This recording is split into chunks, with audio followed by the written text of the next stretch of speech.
You wake up, the earth is trembling, but it's not a dream. Ash clings to your skin. Your nostrils sting from the smell of burning stone. There is no language yet, no map, no warning, only the sky turning black.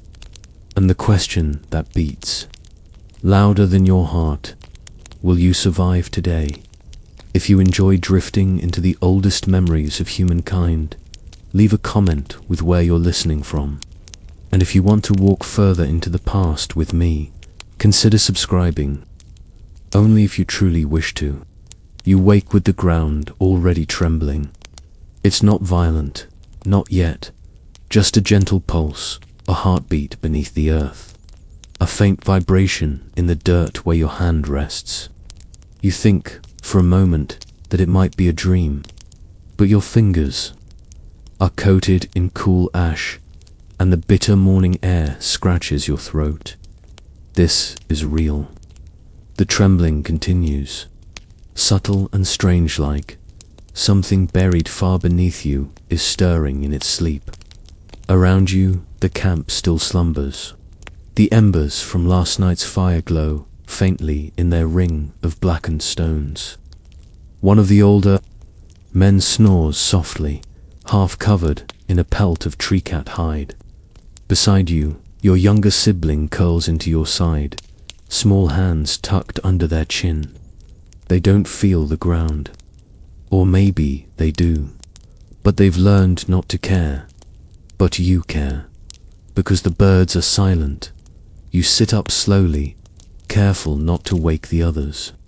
The sun hasn't yet risen, but there's just enough light in the sky to turn the leaves silver. The trees' tall, ancient fig and thick-furred palms stand as they always do, but there's a stillness in them now, a weight. You look up and squint toward the canopy dot. No birds. Not one. Yesterday, the forest had buzzed with calls, sharp whistles, flapping wings, the familiar rhythm of life. But now, nothing. Even the insects have gone quiet. You stand, brushing the dirt from your legs, and walk barefoot to the edge of the camp. Your skin is still damp from the night's mist. You feel the shift beneath your feet with each step. A hum, like a breath inhaled but not exhaled. The earth is holding its breath. You crouch beside the stream. The water here is usually clear cold and sweet with a taste of stone butt. Now it runs strange, milky, thick with tiny grains. When you touch it, it feels warm. Not warm like fire, but like the inside of an animal's belly. You dip a finger in and smell it. Rot and stone. A sharp, metallic stink like blood scraped on flint. Behind you, the camp begins to stir. One of the mothers coughs. A child lets out a soft whimper. You don't speak. There are no words for this. Not yet. You only know that something has shifted. Something deep and old and angry. Your father used to talk of spirits in the earth sleeping, giants that groaned when hungry. But he's gone now, taken by the fever last rains, and the old woman who tells the smoke stories. She hasn't spoken since the night. The stars fell, so you trust what your skin tells you. The animals know before we do. And last night, didn't you see them? The monkeys chattering and flinging themselves from the trees, racing east with no reason, the barking deer panting through camp, unafraid of your fire. Even the snakes sliding across the path like black ropes, vanishing into the undergrowth, away from something. You return to the fire pit. The others are rising now. Ash sticks to their faces like war paint. They're hungry. There's little food. The traps came up empty. Even the frogs have vanished from the pond. One man grumbles something under his breath and kicks a stone into the fire pit.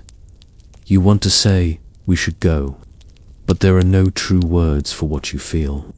And you are not yet old enough to lead, so you keep quiet. Instead, you kneel by the fire pit, and begin to coax the embers back to life, blowing gently, feeding its slivers of dry bark. The breath of life. You warm your fingers over it, and for a brief moment, all feels normal. But then a sound low, far off, like thunder, but deeper, longer.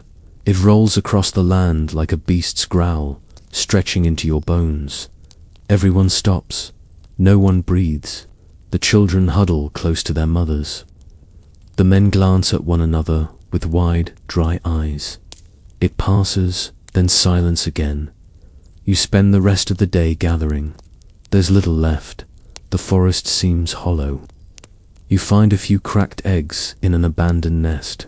Some moss that hasn't yet withered. The roots you dig are dry and bitter. Not poison, but they will do little more than fill your mouth. The sky remains grey. No sun, just a dim, colourless dome. And ash now floats on the breeze thin, gentle, like snow that forgot how to melt. You hold your sibling's hand as you walk back to camp. Their voice is small. Why is the sky broken? You have no answer. That night, the wind changes. It comes from the west. Hot, dry, strange, and with it a smell, not wood smoke, not cooking meat.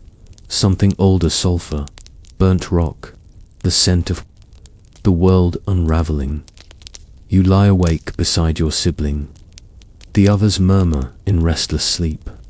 A dog whines and paws at the dirt. Somewhere in the forest, a tree collapses. You press your ear to the ground and the mountain breathes. The next morning, you wake choking. Ash fills your nose, coats your tongue. The sky is no longer grey. It is black dot. At first, you think it's still night, but the heaviness in the air feels wrong. You blink and blink again. There is no sun. The forest is shrouded in a thick smoke, and the wind is hot like a breath blown straight from the mouth of something ancient and furious. You sit up fast, coughing hard. The others are already moving, scrambling, yelling in half-formed words. Some are crying. Others just stand, stunned, as though their minds haven't caught up to what their bodies already know. Your sibling clutches your side, shaking. Their eyes are rimmed red from the dust. You pull a scrap of hide over their mouth and hold them close. You don't have words for comfort. You don't even know if this is real, but your legs start moving, fast, toward the edge of camp, toward anywhere but here. Then the sound comes again, louder this time. Not thunder, not wind. A deep, howling roar like the forest itself is crying out. Trees sway, not from wind, but from shock. The air pulses. A hot gust slams against your face, nearly knocking you down. You brace against a tree. It's shaking too. You look west. The sky there is not dark. It's glowing. A wall of cloud rises on the horizon, tall as the world. It churns and writhes like it's alive, streaked with lightning and fire. Black at the base, red in the center, bright white at the top where it touches the heavens. You don't know the word eruption, but your body understands it. The mountain has broken. You run. Everyone does. The old, the young, the strong, the wounded. There's no plan, no leader. Just a pull of fear and the instinct to flee. You grip your sibling's wrist tightly, nearly dragging them. The forest path you knew is gone, choked with ash and fallen branches. Your feet slip. The ground is slick with mud and debris. But you don't stop. Above you, birds reappear, but not to sing. They scream as they fly, dozens at a time, panicked, and low to the ground. Even the sky creatures are running. You make it to a ridge and turn to look behind you. Then you see it. The ash cloud has touched the land. It moves like a wall. swallowing trees, cliffs, rivers. It's not just smoke. It's thick, heavy. You can see it falling, piling, burying, and it's coming fast. Your chest burns, not just from running, but from breathing. The air is full of grit. Every inhale scratches like dry bark. Your skin stings. Ash sticks to your sweat, turning your body into a pale statue.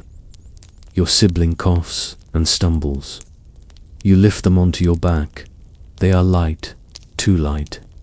They haven't eaten properly in days. You duck under hanging vines, crash through thorny shrubs. A branch rips your leg.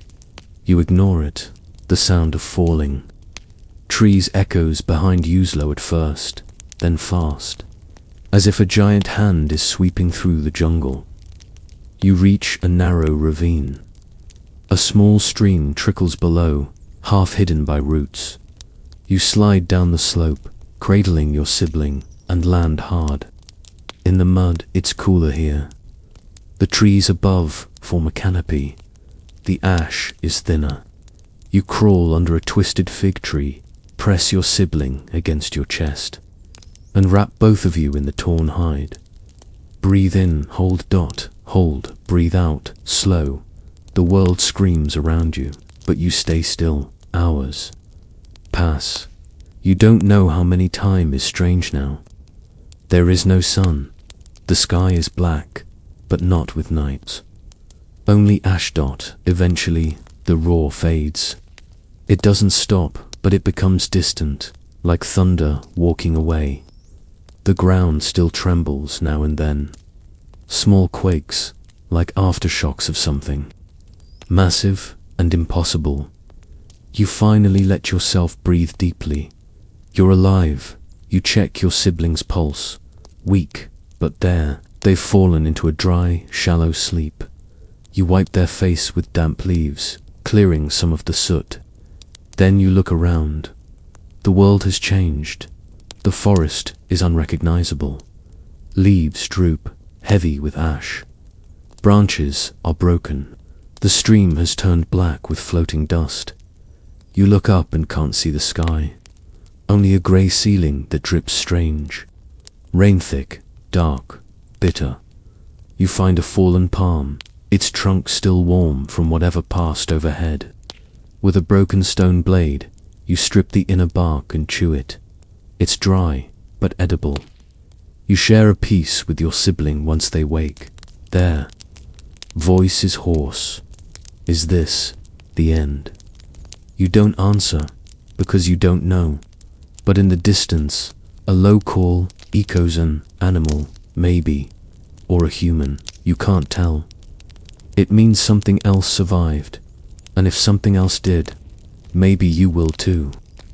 You follow the stream uphill, not because it's safer, not because you know where it goes, but because it moves, and anything that moves flows, is not dead.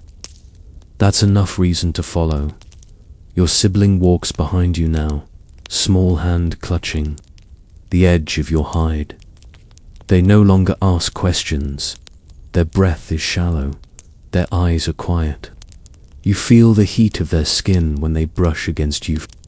You squeeze their hand once. Hard, they squeeze back. Still here, the ash falls slower now, but it doesn't stop. It clings to everything. It muffles every sound, dulls every color. The forest has turned into a world of ghosts. Trees are pale columns. Rocks wear grey blankets. Even your own skin is no longer yours, just a moving shape in a land of dust. But worse than the ash is the silence. The forest should be alive. Insects buzzing, frogs croaking, the low murmur of wind between leaves. But now there's nothing. Every footstep is too loud. Every snapped twig sounds like thunder. You start to whisper without meaning to. Keep close, walk soft, don't look back. There's no one to hear you, but the words feel real in your mouth. They remind you that you're still human, You spot the tree just after the slope levels off a huge strangler fig. Half dead, its roots twisted like snakes. One side of its trunk is hollow, split open near the base, forming a dark mouth just large enough to crawl into. You test the space first, reaching inside with a stick. Nothing hisses, nothing moves. It smells of damp rot, mold, but also shelter. You help your sibling in first. They curl into a ball on the thick roots inside. You crawl in after, careful not to crush them. The wood groans under your weight, but holds. You reach out and pull a few hanging vines over the entrance. Your world goes dim. Inside, it's warm. The air is stale, but safe. You can no longer hear the sky, only your breath and your siblings, and the faint drip of water from somewhere. Deep in the wood, you sit still for a long time. You close your eyes, but behind your lids, you still see it, the towering ash cloud. The flashes of red lightning, the trees bending from heat that never touched them. You shake the memory loose. Focus. You run your fingers along your sibling's arm. Their skin is hot. Too hot. You need water. Something cool. Something to eat. Something to make them stay alive. You whisper again. I'll go, just for a little. Don't move. They blink slowly. A nod or a dream. You're not sure. You crawl out into a pale afternoon that feels like evening. The light is strange, glowing, orange-gray. The sun is still hidden. The sky feels low. You search for water first. The stream is further downhill, still trickling, but slower now, thicker. You cup it in your hand, let the ash settle, drink carefully. It tastes like stone and smoke. You gather some in a leaf pouch, return quickly, then food. You scavenge the edges of the dead undergrowth, find a nest of ants under a rotting log scoop. Up a few and crush them between stones. Tiny, bitter, but they hold something living. You find a patch of mushrooms growing from a fallen trunk. You sniff, poke. They don't smell of poison, but you test one on your tongue and wait. Nothing burns, nothing swells. You bring 3 back. Inside the tree, your sibling stirs. Their lips are cracked. You press the leaf pouch to them gently. They sip slowly. You place half the mushroom in their palm and watch them chew. Still breathing, you eat the rest. Then lean back and listen to the hollow tree sigh around you. The wood shifts in its sleep, groaning with age. But it shelters you. You begin to think where to go next, whether anyone else survived, whether the clan regrouped or scattered into the trees like deer, whether you should keep hiding or start walking. That night, if it is night, you wake with a sound in your chest, not from outside, not the volcano, not animals. It's a memory, your mother's voice, long ago. A lullaby hummed while plucking lice from your hair. You don't remember the tune, only the shape of it, the way it made you feel safe. Even in a world of snakes and storms, you hum the shape of that tune now, soft and low, as your sibling sleeps curled in your lap. You stroke their ash-covered hair. The forest groans beyond the vine curtain, but the tree holds strong. The world has cracked open, but you, for now, are still whole. You wake too cold, not the kind that bites with wind or frost, but the deep, creeping kind cold that seeps from the inside, born of wet skin and empty stomachs and breath that's too shallow. The kind of cold that doesn't shake your bones, but slows your heart. Your sibling stirs beside you, but their eyes stay closed. Their skin feels clammy now, no longer fever hot, but not right either. You press your hand against their forehead. They groan softly. You know what this means. You've seen it in others before, the long sleep that doesn't end. They need warmth, and there is no sun. You slide out of the hollow tree, careful not to pull the vines too far. Outside, the ash has grown thicker overnight. Everything is buried. Now the forest floor erased, the shapes of fallen logs and stones hidden beneath a smooth, grey skin. The stream is gone, covered completely. You dig down until you feel the trickle with your hands, scoop up a handful of water, still flowing, still alive. But it's not enough.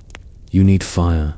You find your old pouch, still tied to your hip, a folded strip of bark containing your precious embers, or what used to be embers. You open it slowly, cold, dead. The embers gone out. You stare for a moment, blinking at the black dust, the ash inside ash. You can't even feel disappointment, just stillness, like something sacred has been lost. You try again anyway. You gather dry twigs, though nothing here is dry. Even under leaves, the branches are damp, coated in clinging powder.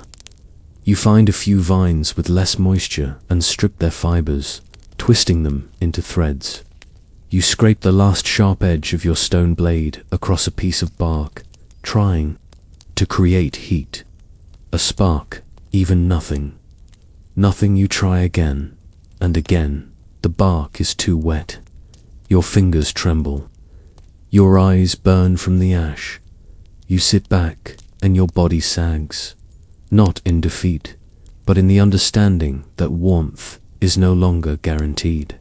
Still, you keep moving. You search for anything, dry, something untouched, sheltered. You remember seeing a small tree with a hollow trunk on your way to the stream. Maybe some part of it stayed dry inside. You walk slower now, careful. Your bare feet sink into ash that tries to swallow each step. The silence weighs heavy, broken only by your shallow breaths and the distant creak of trees burdened by dust. You find the tree, split open at the base, as you hoped. Inside, the wood is less damp. You break off a few pieces and carry them back. Then comes the hard part. You kneel by a patch of flat stone just outside the hollow tree and begin to try again. Stone on bark, .friction. You whisper to yourself, half prayer, half rhythm. Breathe, pull, strike, turn. The fibers begin to warm. Smoke curls, faint. You blow gently. Your lips dry out instantly. More smoke, a glow, a flicker. You shield it with your hands, holding your breath, then dash flame, tiny, weak but there. You nurse it like a newborn. You feed it in crumbs, one sliver at a time. Dried moss, vine fibers, a strip of bark. The fire grows no larger than your fist, but it burns steady. You carry it inside, wrapped in stone and leaf. The smoke is faint, and you let it drift through a small gap in the tree wall. You place the flame near your sibling and cradle them close. They breathe deeper now, still shallow, still weak, but deeper. The fire gives no light, not really. It just paints the hollow walls with the softest orange hum. You stare into it and forget, for a moment, the sky outside, the volcano, the ash, the hunger. You remember your father teaching you how to coax flame from dry grass, his hands over yours, guiding your fingers. His laugh when you burned your own palm out of excitement. You smile a little. Fire is not just warmth, it's memory, it's life. Your sibling wakes near dusk, though you're not sure if that's even the right word for it now. Time bends in this new world, but they speak barely, warm. You nod, you feed them the last sliver of root, softened over the edge of the fire.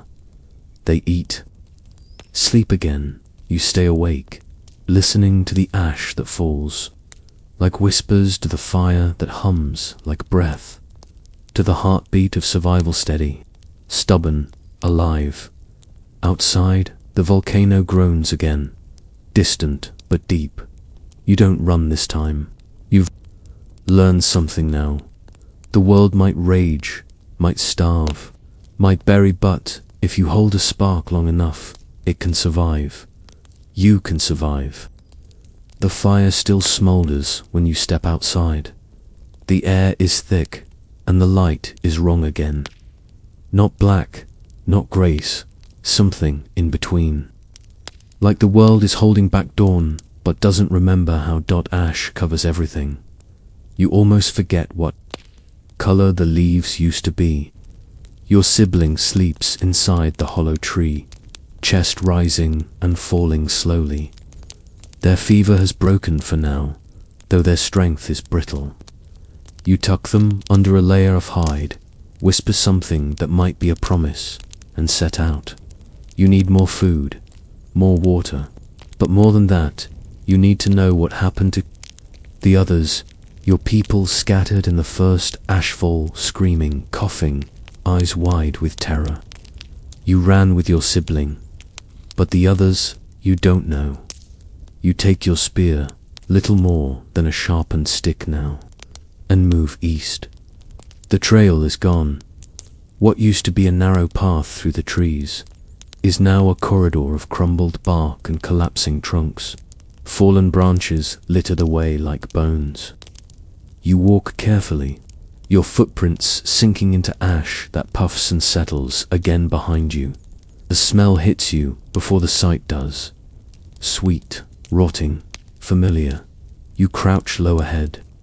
In the shadows of a splintered tree is a body. You walk toward. It's slowly, it's her. You recognize the beads in her hair. She was one of the mother's older wives, gentle. She knew how to twist bark into cord and how to find honey without angering the bees. Her eyes are closed, mouth slightly open, as if still trying to taste the air. You kneel beside her. She's curled, fetal arms around something. You reach gently, pushing the ash aside. A bundle of cloth. No, not cloth. It's a child, small, still face pressed to her chest. You sit for a long time. The world doesn't move. You do what your people have always done. You bury them, not deep. The ash is thick, but the soil below is packed tight. You dig with your hands and a flat rock. Your fingers bleed. You don't stop. You place them side by side, cover them with bark, then with ash. You whisper the old words, soft sounds meant to calm the earth, to let the spirits know these ones are not forgotten. You press a single bead from the woman's hair into the mound and bow your head, not because you're told to, but because silence deserves witness. You walk on further into the grey. Soon you find more signs. A shredded pelt caught in a branch, a broken gourd, a scattering of footprints, multiple sets, wide apart, uneven, running, then dragging, then just gone. You follow the trail until it disappears into a marsh now half drowned in soot. You stare at the black water. It stares back. You don't go further by midday. If it's truly midday, you hear a sound, voices, not words, just shapes of sound, moaning, grunting. You crouch low behind a cluster of vine-covered boulders. A figure stumbles into view, covered in ash, limping, eyes wild. You almost call out but stop. Another follows, then another. 6 in total. They look like people, but broken. Their hands are empty. Their skin is pale. They don't speak, just shuffle, stop, cough, move again. One collapses. The others do not look back. You stay hidden. When they're gone, You come out slowly. Check, the collapsed one. Gone. You close their eyes. You don't cry. You don't know if you're forgetting how. You find something useful at last. A deer carcass half-eaten, swarmed by insects. You cut what meat remains, scraping the cleanest bits. It smells sour, but with fire, maybe it can be saved. You find 2 eggs in a nearby tree, hollow, warm, still good. You carry all of it back in a folded strip of bark, walking faster now. The light has begun to dim again, not sunset, just ash thickening. Your sibling wakes as you return. They sit up, eyes clearer than before. They reach for you, Jess, a finger's touch. You smile, you light the fire again. Feed it, bark, twigs, the tiniest shred of animal fat. It flares back to life. You roast the meat, crack the eggs into a curled leaf, and steam them over the flame. You eat in silence. They ask, finally, did you find them? You nod once, then shake. Your head then just sits still, because there's no simple answer, only ash and memory, and the fire between you. You sleep lightly now, not because you want to, but because hunger is a living thing. It crawls inside your belly and keeps you from resting too deeply. Every dream is about food, fresh marrow, sweet fruit, roasted meat. But when you wake, there is only smoke, and the dull ache behind your ribs. Your sibling sleeps beside you, their breath thin but even. They're stronger than they were yesterday, but not strong enough. You rationed the meat just a mouthful. Each hand boiled the bones until they turned soft and pale. You sucked the last bit of life from them. You chewed even the hide strip you used to carry the eggs, but it tasted of ash and bark. You feel the weight of the hunger pressing down. It doesn't scream, it whispers. The forest gives nothing now. You search each day farther from the hollow tree. At first, you find a few nuts jarred but intact, a pile of old mushrooms growing along a shaded trunk, even an old nest, its eggs long gone but lined with feathers you can use for warmth. But after 2 days, even these small gifts disappear. The ash is too deep. Plants can't breathe through it. Water struggles to move. Small animals have vanished or died, or were eaten by those faster than you. You see their tracks, sometimes wild dogs, lean and desperate. Once, you spot a paw print larger than your head, pressed deep into the dust. A cat, a big one. You do not follow it. Instead, you set traps, simple ones. A bent sapling tied with vine. A pit dug shallow, hidden beneath leaves. But nothing stirs them, not a twitch. The forest is a grave now. It holds no movement. Your traps remain untouched, even by wind, by the 4th day. Your legs tremble even when you stand still. You drink more water than you should, trying to quiet your stomach. You chew leaves just to feel something in your mouth. You crush dried bark to powder and pretend it's food. Your sibling watches you with wide, hollow eyes. They do not complain, but their silence is heavier than any words. That night, you share the last bit of root you found wedged in a rock crevice. You lie beside each other in the hollow tree, not touching. There's not enough warmth to share. You dream again, this time. It's not food. You dream of the volcano, of walking toward it, alone, barefoot, over a sea of ash. The sky above you glows red. The ground breathes. You feel no fear, just the weight of the earth opening its mouth, and your name slipping into it. But you wake, and you're still here. That means something. The next morning, you decide you can't stay, not here, not in this dead place. Not even if the hollow tree still holds you. It's not shelter anymore. It's a tomb with a door. Your sibling doesn't argue when you tell them. They nod.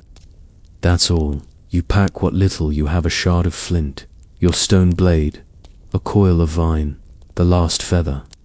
You wrap it in hide. You carry it on your back. You lift your sibling when their legs give out. They're lighter than they should be. Too light, you walk east. Why east? You don't know. The river may be there. The coast, perhaps. Maybe others fled that way. But more than anything, it feels like a way. Away from the mountain. Away from the bodies. Away from the hunger that has a face nor years, reflected in the still pools of blackened water. The land changes as you walk. The ash is thinner in some places, heavier in others. You find animal tracks against more ones. Mice, perhaps. Something still lives here. You find a patch of moss on the side of a tree, green and wet. You press it to your lips. It tastes bitter. But it doesn't kill you. You keep walking. The silence begins to crack. You hear birds again, not songs, but short, sharp calls. You hear insects buzzing near a pool where the water is clearer. You find scat, fresh, something big, but not too big. You smile. Just a little. It's the first time your face remembers how.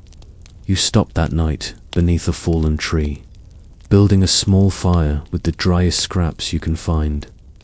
It smokes more than it flames, but it gives light. Your sibling eats half a boiled fern root, then sleeps. You stay awake, hand on your blade. You hear distant growls, then silence again. Then the wind, faint and cold. But under it all, the smallest, strangest thing, a croak, a frog. You smile again. The hunger is still there, but now it has something to fight. Hope, not loud, not glowing, just a flicker, but enough.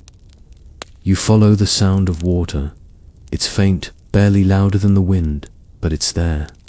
A murmur beneath the quiet. And in this new world, anything that moves, anything that whispers is worth chasing. You carry your sibling again, there, too tired to walk far. Their arms wrap loosely round your shoulders. Their breath is slow, but they're awake. Watching, that's enough. The land changes as you walk. Slowly, but it does.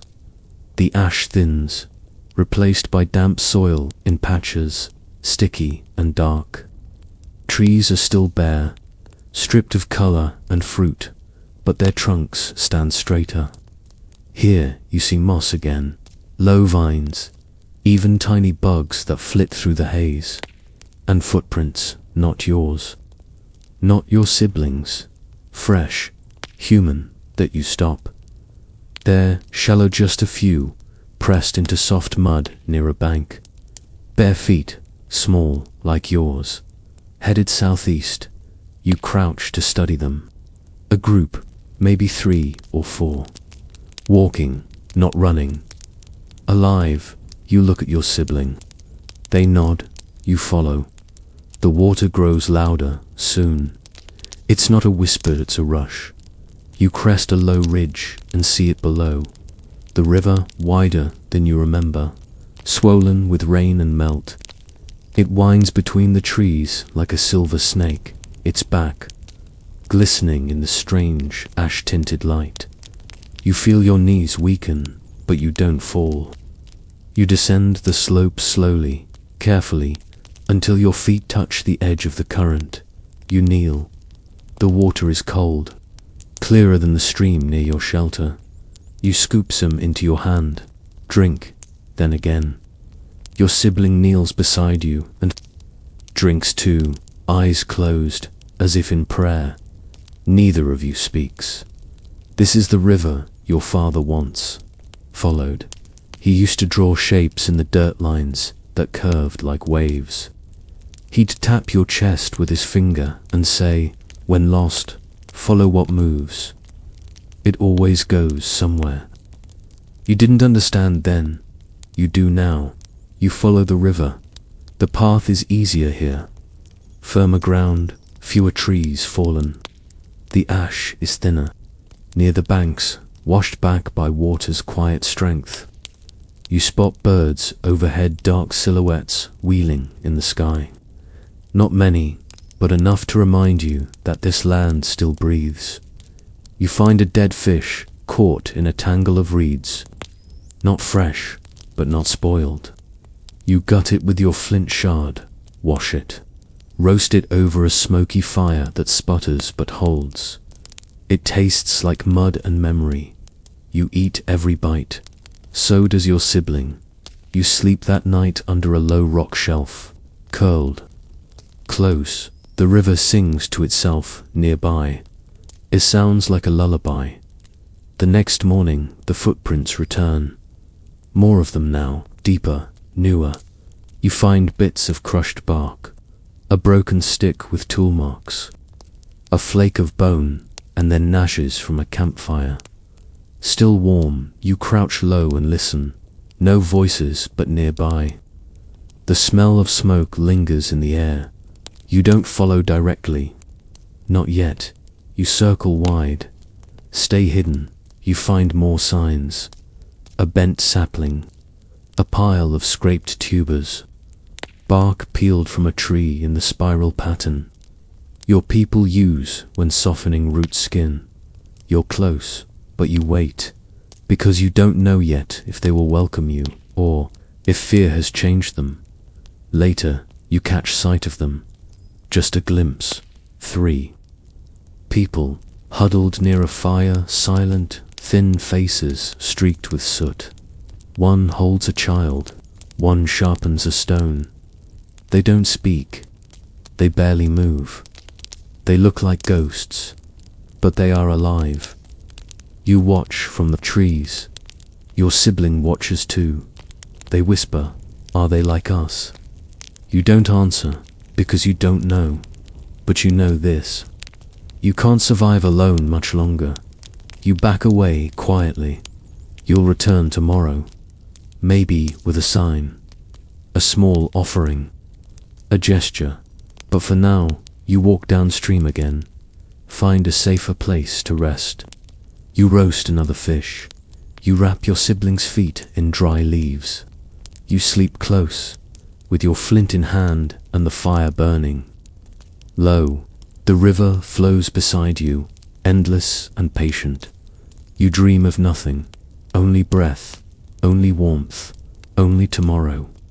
You wake to a sound, not the river, not the wind, not your sibling's shallow breaths. Something else, something alive, something watching. You stay still, your eyes open slowly, adjusting to the thick darkness. The fire has died, leaving behind a circle of grey coals. Moonlight filters through the trees, pale and weak. Your sibling sleeps against your chest, their head tucked under your chin. You don't move, then the sound comes again. A branch creaks, leaves shift, too heavy for wind. 2 Careful for prey. You lift your head slightly, listening with every muscle. You hear the slow exhale of breath. Not yours. Something breathes in the trees. You reach for your flint blade, slowly, silently. Your hand finds it beneath the folded hide you used as a blanket. You grip it tight, the stone edge cold against your skin. Your sibling stirs. You press your hand gently over their back. Stay asleep, stay still. You do not speak. You barely breathe. A shape moves in the shadows beyond the fire pit. Low, fluid, too quiet. You know this gait. A cat, big, silent. Its eyes catch a shimmer of moonlight. 2 pale dots in the dark. Not close, but not far enough. You whisper inside your own mind. Not now, not yet. Just go, but it doesn't. It's CROUCHES, waiting. Know what to do. You've been taught since you could walk. Fire, even cold fire, can scare it. You reach behind you for the pouch of dry moss. There's barely any left. You sprinkle it over the coal. Bed, press a leaf bundle into it, and blow, soft, rhythmic. Your lips sting with ash. The moss curls. A spark, then glow, then flame. Small but enough. You blow again. Feed it, the last of your tinder. The fire catches. The cat sees. Its head rises. Eyes blink. Ears twitch. It doesn't flee, but it backs away. A single step, then another, then silence. You listen hard. Every branch, every breath. Nothing gone, you don't. Sleep after that. Not really. You add small twigs to the fire whenever it fades. You sharpen your blade against a stone until the edge shines. You listen to your sibling breathe. You watch the trees. And still, a part of you wonders, was it real or hunger playing tricks? No, you know better. Predators return before the prey. That's how the world works. At dawn, though the sky still bleeds grey, you rise and begin to walk again. Further along the river, your sibling, still drowsy, clutches your side. Eyes half closed, you move with care. You step over deep claw. Marks in the soil, not fresh, but not old. The cats are hunting again. That means the world is healing. That means the world is dangerous again. You are both comforted and terrified by this. Later, you find a deer trail. Soft prints in damp ash. You follow it, blade in hand. Not because you plan to hunt, but to learn. The trail winds down toward the river bend, where thick reeds grow. You crouch, and across the water you see movement. Not animal, people. 3, maybe 4. One carries a bundle. One walks with a limp. They're gathering reeds. One of them turns, squints across the water. You duck before you're seen. Your heart pounds. The cat is not the only one watching tonight. You return to your sibling with a plan. You will leave a sign, a wrapped gift food if you find more. Maybe a flint chip. Something that says, I am like you. Not a threat, not alone. You whisper this plan to your sibling. They nod, too tired to speak. You stay near the fire that night, blade ready. Eyes open, but the cat does not return. Only the river speaks, and the sound of your own breath. Still here, still alive, still hunted. The first tremor comes just before dusk. You're gathering firewood near the edge of the riverbank, hands full of dry reeds and broken barkwen. The ground beneath you twitches, not a breeze, not your imagination. A pulse, a quick shiver, like something huge and ancient shifting in its sleep. You freeze. The trees sway slightly, not from wind, but from something deeper. Below, you place your hand on the earth. It hums, then stills. For a moment, it's as if the world takes a breath and forgets to exhale. You stand up slowly, heart tight in your chest. Not again. Back at camp, your sibling notices it too. They don't ask questions anymore. Just watches your eyes, your shoulders, your silence. You nod once. We move at first light. They nod back, no tears. No fear, just understanding. Because when the mountain cries, it doesn't ask who's ready. That night, the wind changes. It comes from the west, again hot, dry, smelling of rock and something older. You know this smell now. It lives in your memories. It marked the beginning of everything. You wrap your sibling tighter in the hide. Place your sharpened blade near your side. Feed the fire slowly. You sleep in pieces. Every time you drift off, you wake to a sound that doesn't belong, a crack, a groan, a low moan in the earth itself. At one point, you dream of water boiling in your hands, and when you wake, your palms are empty and sweating at dawn. The real tremor comes. You're both awake already, packing quickly when the ground begins to shake, for real, not a twitch, not a warning but a roll, a wave beneath. The surface. Trees sway. Birds scream and take off in black flocks. A rock tumbles from a nearby ledge and crashes into the river with a sound that echoes like thunder. You grab your sibling, hoist them up. You run. No direction, just away. The river bucks like a wounded snake. Waves rise without wind. Mud splashes onto the shore. The trees groan. The earth creaks. You hear it again, that sound from the sky. That howl, deep and far away, like the mountain calling out to itself. You climb. Up the ridge. Your muscles burn. Lungs tight, but you don't stop. You reach the top and turn around, and you see it far to the west. Beyond the horizon, the clouds are rising again, dark columns, a wall of smoke. You can't see fire, but you feel it in your teeth. The volcano is not done. The first time it erupted, it came without warning. This time, it gives you one. But it's not a gift, it's a choice. You push forward, south, now. You've heard stories, old ones, spoken in gestures and firelight, that somewhere far in the south, the land is quieter, less torn, that the sun still shines. Maybe it's true, maybe it's a lie, but lies don't kill you. Standing still does. As you move, the forest shifts again. The ash thins to streaks. The ground is firmer. You spot insects returning. Hear frogs at night. You catch a lizard with your bare hands and roast it whole. Your sibling eats with both hands. No hesitation. They smile after. Just a small one, but it lights something in your chest. By the third day, the shaking stops. The sky holds still. You reach a high ridge and sit with your sibling beside you.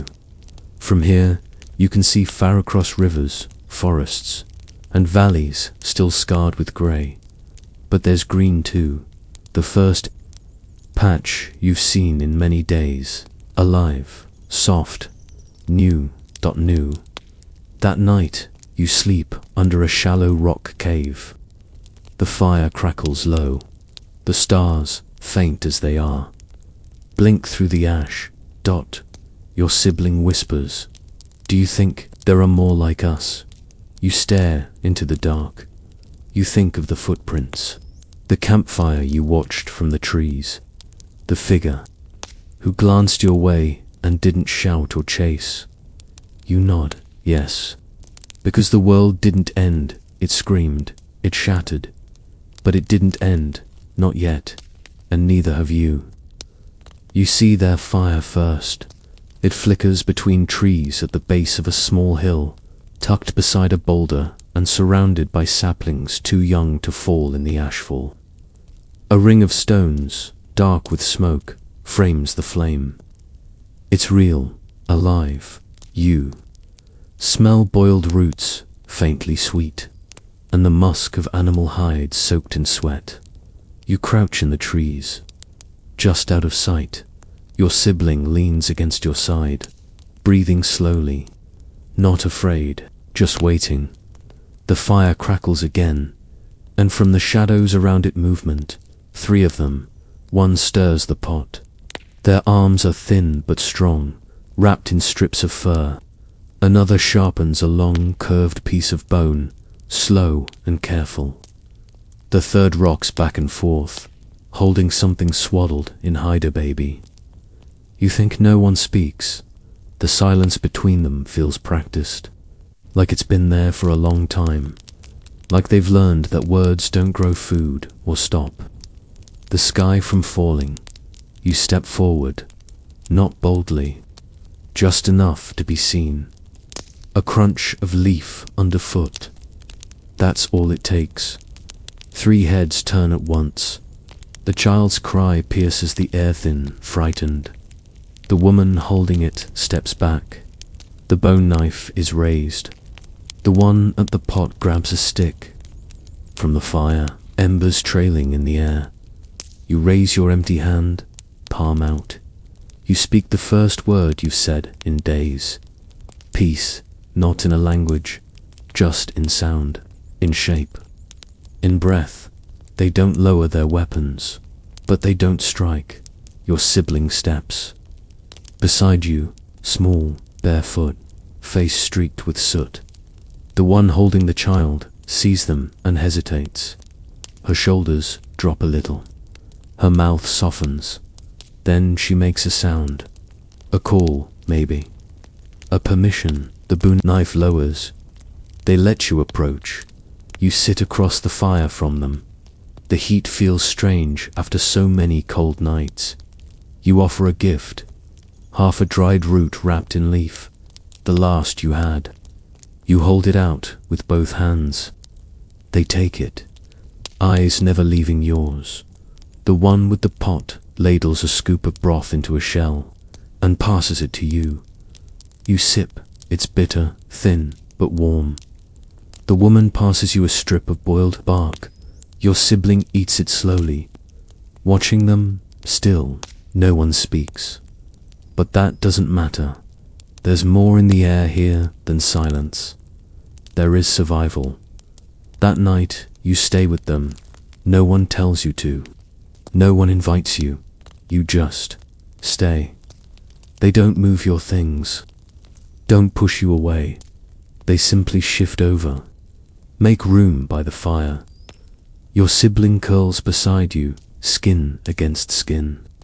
Warm at last, one of the strangers pulls a fur over the group. Thin, but enough to share. You sleep deeply for the first time in many nights, and dream of nothing in the morning. You help gather firewood.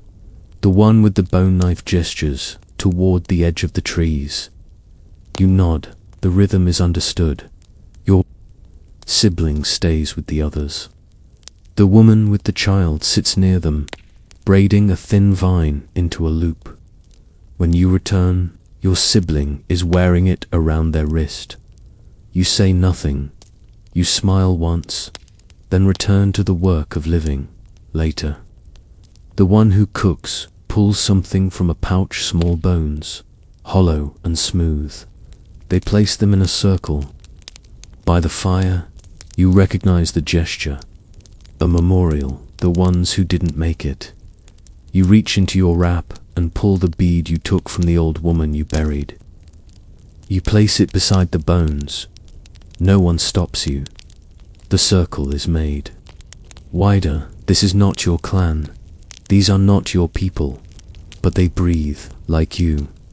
They carry grief like you, and they stay, not because it is safe, but because sometimes staying is braver than running. That night, you don't sharpen your blade, you don't keep watch, you sleep with the warmth of others around you. The mountain still looms behind the clouds, the river still groans beside its banks, but for this moment, in the fire's glow, you are not alone, and neither is your sibling. The fever returns on the third night. It comes like a slow tide at first, just warmth in your sibling's skin. Then the shaking, the cold sweat, the distant eyes. They stop eating, stop speaking. They sleep too much, and when awake, they drift past you, as if already halfway elsewhere. You've seen this before, in elders, in children, after sickness or deep hunger. But this time, it's your sibling. And this time, there's no one else to carry them. You sit with them through the day. You boil bitter roots the strangers share with you. You soak leaves and press them to your sibling's chest. You sing not with words, just soft humming, low and close. Rhythm they've known since the ash first fell. The others give you space. The woman with the baby leaves. You a strip of dried meat. The one with the bone knife places a warm stone near your fire, then says nothing more. They know. This is a kind of work no one can help you with. By nightfall, your sibling is still. Their chest rises, falls, then pauses, then dash nothing. You press your ear to their chest. Nothing. Their hand, limp in yours, grows heavy. You sit very still. There is no scream, no cry, just silence, just the fire crackling nearby, and the sound of water moving over stone. Later, you carry them in your arms, wrapped in their sleeping hide, light as memory. You walk up the low ridge near the camp, where the earth is soft and dry. You dig with your hands, slowly, steadily. The moon watches, pale and distant behind a veil of clouds. You lay them down gently. You place a bead near their chest, one you carved long ago, a gift from before the ash. A smooth stone in their hand, a feather in their hair. You cover them with earth, then with leaves, then with silence. You sit beside the mound for a long time. You don't think, you don't pray, you just stay until the moon has crossed half the sky, until your fingers ache, until your chest feels hollow and full at the same time. When you return, the fire is still burning. The others don't speak, but the woman hands you a piece of bark, hollowed and filled with broth. You drink it slowly. The man with the bone knife places a smooth rock in your palm. He closes your fingers around it. It means nothing and everything. That night, you lie down with your back to the fire. You feel the warmth at your spine, but the front of you is cold. You dream of walking beside the river again, your sibling ahead, of you, barefoot, laughing. You wake with tears on your cheeks and ash in your throat. But you wake in the morning. The woman's child touches your hand, small fingers, curious. You smile, though it hurts. You press your hand over theirs and whisper the only word you know how to say. Still here. The mountain groans faintly in the far distance, but the fire burns steady, and the day begins again. You leave at dawn, not to run, not to escape, just to move. The others understand. They help you pack what little you have, your stone blade, a pouch of dry roots, a shard of bone. The woman places a strip of woven vine in your hand, a gift. The man gives you a look, firm, respectful. The child waves, you nod, then walk south again, always south. The air is clearer today. The sun, for the first time in many days, breaks through the ash, pale and soft, like a memory of warmth. It lays thin beams through the canopy, and when they touch your skin, you stop just to feel it. It isn't strong, but it's light. You close your eyes, you let it rest on your face, and when you open them, again, the world feels wider. By midday, you find signs of another camp. Scorch marks on trees, flattened grass, scraps of hide. But what stops you is the smell. Smoke, but not fire smoke. Not burning trees. This smoke is rich, tangy, familiar. You follow it through the forest and find them. Another group larger than the last. 10, maybe more. Faces you've never seen. Bodies, lean, strong. Some wear twisted ropes of bark across their chests. Others carry bundles of branches soaked in dark sap.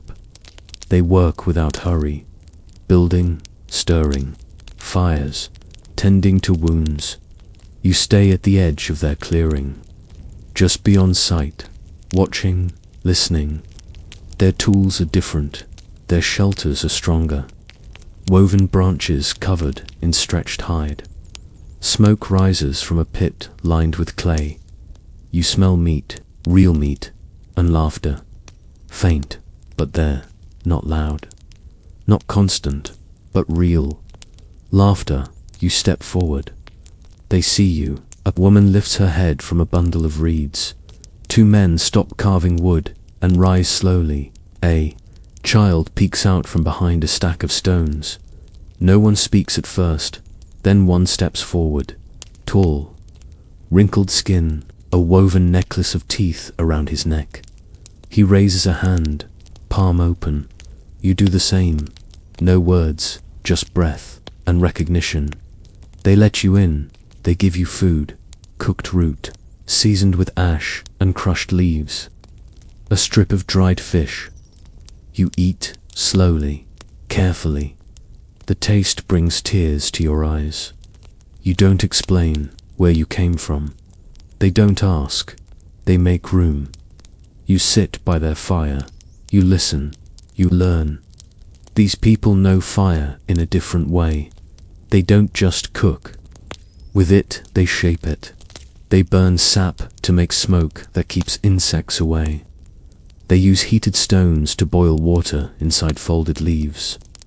They tan hide with smoke over days, turning it soft and strong.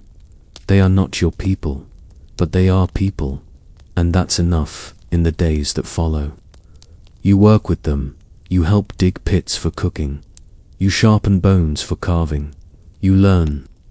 Their gestures, the way they signal food, safe, danger, follow me. You sleep near their fire. You wake with the sun on your face, and for the first time, you do not feel like something broken. One evening, they bring you to a high place, a rocky ledge overlooking a wide valley. The elder points toward the south, far. Beyond, smoke rises, not dark and violent, but thin and even. Controlled. Others, he gestures. More camps. More people. The world didn't burn away. It changed, and people are still walking, still making fire, still surviving. That night, the child brings you a feather, red bright, not ash-covered. You hold it gently. You look to the stars. You think of your sibling, their laughter, their warmth. You close your eyes and breathe in the smoke, the fire, the life, still here, still walking. The days find a rhythm. Wake before the sun. Share warmths around the fire. Work with hands, not words. Sleep with your back to someone else's breath. You are no longer just surviving, you are rebuilding. The smoke people are good at living. They waste nothing. Every bone becomes a blade, a hook, a needle. Every piece of hide is softened with hours of smoke and sweat. Shaped into wraps, slings, coverings for shelter. You learn quickly. Your hands, once clumsy, become skilled again. You use a sharp flake of stone to score the edge of a bone, then chip it smooth with a river pebble. You twist sinew into thread. You boil bitter roots in hot ash, stirring until the poison smell fades and the starch thickens. Your stomach still turns, sometimes some roots fight back. But you're learning which ones to trust. You're learning again, one morning. The elder hands you a spear. It's not for hunting, not yet. The tip is fire-hardened wood, not stone. A teaching tool. You join to others and head into the forest. They show you how to listen for movement, not just with ears, but with skin. How to read crushed leaves. How to smell what isn't there. You don't catch anything, but the lesson is real. Patience, silence, motion. You return with nothing but footsteps and memory. And that's enough. You begin sleeping without dreaming. It's not that you forget, it's that you finally rest. When you do dream, it's quieter.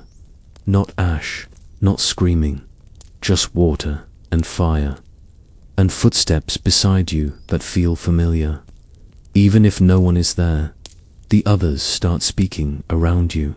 Small words, simple signs. Some of their meanings drift into your thoughts. Danger, together, tomorrow. You repeat them when no one's watching. Your voice is softer than before, but steady one evening. They let you help with the smoke hut, a frame of branches bent low, covered in hide. Inside, they hang strips of meat and bundles of herbs.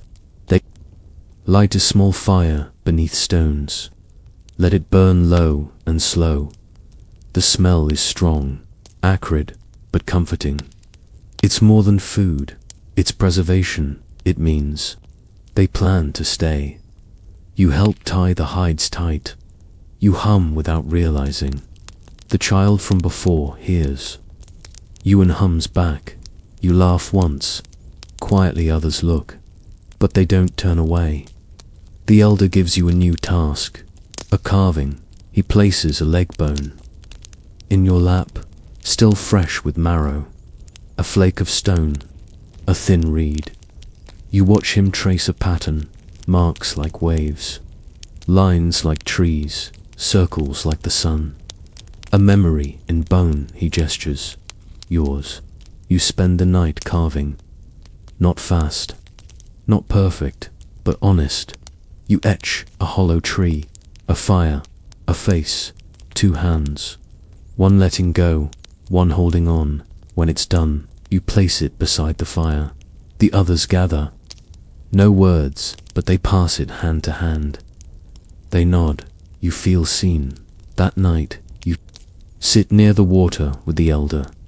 He hands you a piece of roasted root. You chew slowly, wincing at the bitterness. But it stays down. He doesn't speak, but after a while, he holds up a hand. 5 fingers, then 1, then draws a slow circle over his chest.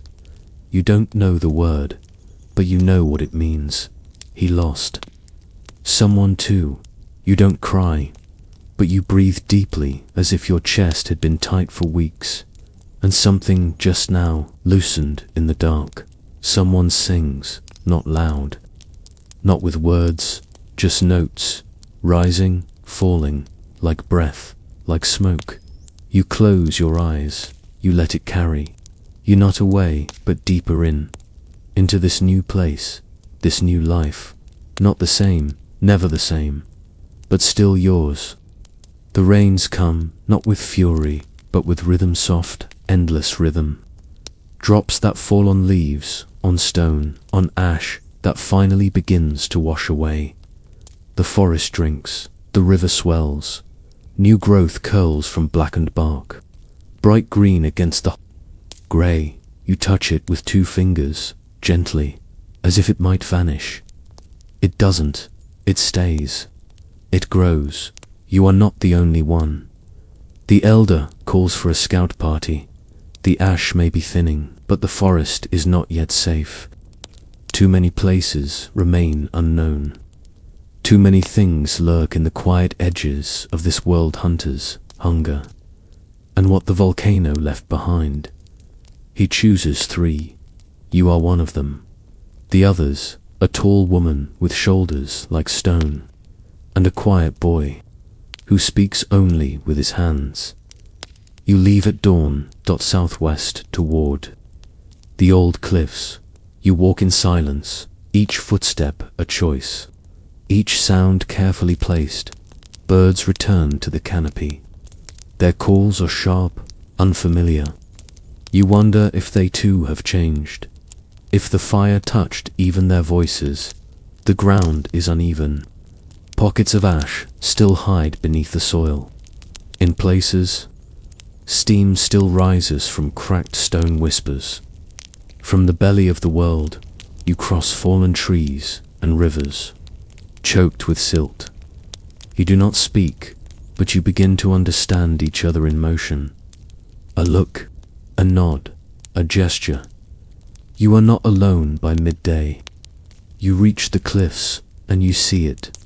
A great stretch of land burned clean, trees gone, soil stripped dot, rocks split like the sky peeled the skin from the earth and left it bare. But here and there life, green, veins snaking through the ruin. You crouch, a single flower pushes up through blackened, soiled dots, small yellow, trembling in the wind. You smile, the boy kneels beside it. He presses 2 fingers to his chest, then to the ground, then nods to you. You do the same, a silent ritual, a greeting to life that returned. You scout further. At the base of the cliff, you find bones, large ones, cracked by heat, scattered in the dirt. A mammoth, maybe, or something older. Its tusk points skyward, half buried, like it's still trying to rise. You touch it, warm from the sun. You whisper, you stayed too long. Near a stream, you find footprints, human, bare, deep. Not yours, not the camp's. They lead west, where the hills still smoke faintly. You look at the woman. She shakes her head, not yet too dangerous. You leave a mark on the bark of a nearby tree, 3 lines and a circle, a sign your people will understand. Others passed through, still walking, still searching. You sleep that night under a ledge. The cliffs above groan as they cool. The fire is small, but steady. The woman sharpens her spear. The boy stares at the stars, lips moving in silence. You lie on your back, watching smoke rise into the dark. You remember the first time you saw the sky fall, and how it looked like the end, but it wasn't. In the morning, you begin your return. You begin your return. You carry with you a pouch of ash-free water, a carved piece of bone from the tusk, and a single shoot of that yellow flower dot. You do not know if it will live, but you will plant it anyway. When you arrive, the elder listens to your story without a word. Then he places his hand over yours, closes your fingers around the flower, nods, he knows. The woman places her spear in the firelight. The boy sketches a new symbol in the dirt, a path, a fire, a tree, and a face with eyes open, not afraid, not anymore. That night, you sit beside the child who once gave you the red feather.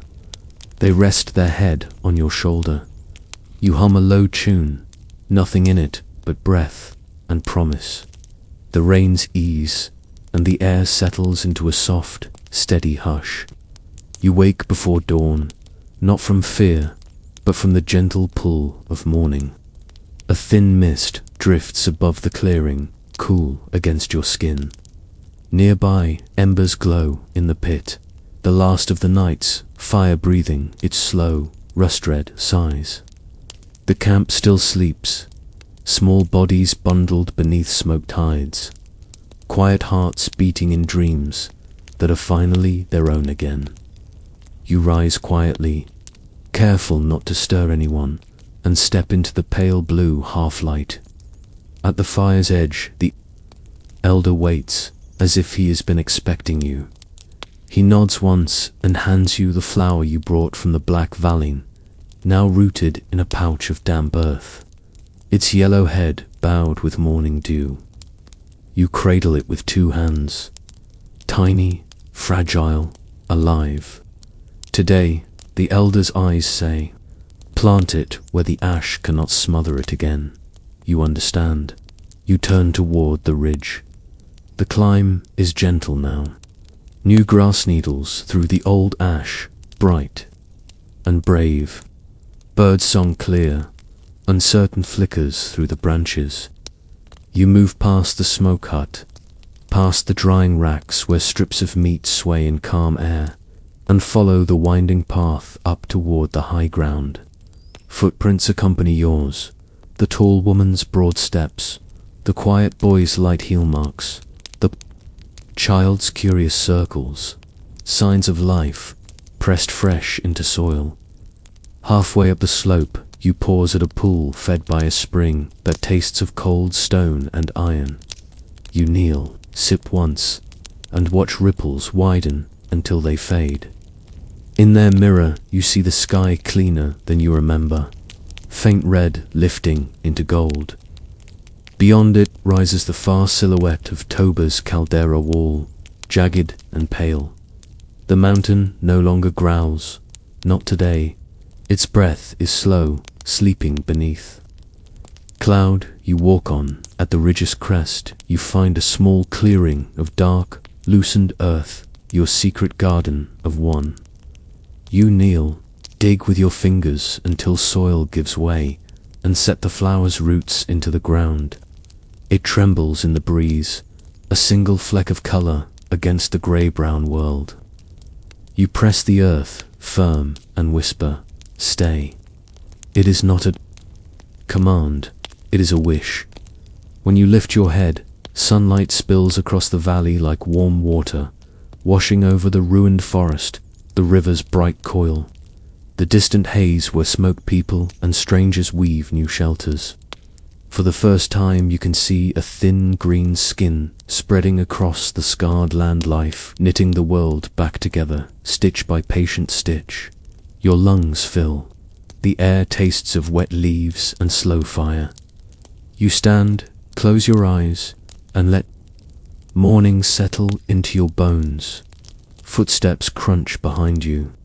The child with the red feather appears, holding a bundle of damp clay in two small hands. They set it beside the flower, patting the earth softly, sealing the roots. Together you trace a circle around the stem, your fingers pressing symbols. You both invent in the moment marks for water, for warmth, for tomorrow from the trees. Others gather, the tall woman, spear slung across her back. The quiet boy, carrying a net of river reeds. Two more who joined days ago, faces you are still learning. The elder last, his necklace of teeth clicking softly. No one speaks. They stand in a ragged circle, heads bowed, watching the yellow petals tremble in the sun. Then the elder kneels and draws a line through the symbols, linking them all. A path, a promise. He smiles, creases deep, eyes brightened, rises. The circle breaks, but the path remains etched into earth. Down the ridge, the day unfolds into gentle work. You help string nets across the shallows, where silver fish flicker. You scrape bark for fiber, weave it into cord that feels strong beneath your calloused palms. The tall woman laughs as she lifts a basket of fresh shoots. The quiet boy shows you how to snag snails from stones slick with moss. Whenever you pause, you feel the hum of the land beneath bare feet, steady mending. At midday clouds gather, but they are white, not ash. Rain drifts down in thin threads. Children dance beneath it, tongues out, arms flung wide. You tilt your face upward, let cool droplets trace your cheeks. Each one feels like a note of music, slow and clear, played on skin. You think of your sibling, then their hand in yours, their breath fading beneath that silent moon. You press fingertips to your own wrist, feel the pulse their one life still carrying too. You whisper to the rain, still here. The words drift away, soft as steam. Evening settles with calm certainty. Fires crackle inside low shelters, sending ribbons of blue smoke into the darkening sky. The elder passes a bowl of thick stew. Along the circle-meat route, wild greens simmer together until their scents become one warm dream. You eat slowly, the flavors earthy and deep. Across the flames the child curls up, feather tucked behind one ear, eyelids drooping. Nightbirds rustle in the canopy. Frogs start their low, rhythmic croak by the river. A soft wind slips through. Camp, lifting sparks that swirl like tiny stars before disappearing into the dusk. You add one last log to the flames it catches, glows, then settles into a steady burn. Faces soften in its light, eyelids growing heavy. The elder begins a quiet chant, no words. Just breath and rise and fall, a lullaby of smoke and heartbeats. One by one, those around you stretch out beneath hides, the chant melting into the hush. Of night you ease down too, the ground firm but forgiving beneath your spine. Above, the sky clears. An ocean of stars appears, sharp, bright, ancient beyond memory. Somewhere under that endless black, the sleeping mountain waits, its molten heart muted, its fury spent. For now, you close your eyes, but the stars remain behind your lid-school embers floating in darkness. You inhale wood smoke, damp earth, faint sweetness of new leaves. You exhale ash, sorrow, echoed fears, again slower, again deeper around you. Breath joins breath until it feels like one vast lung expanding, contracting an unseen animal, cradling every dreamer in the camp. Your muscles loosen, warmth seeps from fire to skin to bone. Heartbeat eases, thoughts drift like feathers on still water. In the distance, a single wolf lifts its voice high, lonesome, beautiful. The sound rolls across hills, fades, and the night folds over it, gentle as a hide cloak. Silence flows back like a tide, cool and wide. Your final image, ember glow against closed eyelids, the flower on the ridge opening to starlight, the mountain's breath slowing beneath layers of stone. You, wrapped in the earth's quiet heartbeat, safe inside the circle of living fire. Sleep now. Let the night carry you beyond the ash, beyond the trembling ground, into dreams where rivers never run dry and dawn always finds you warm. The fire will watch, the mountain will sleep, and so will you. Good night.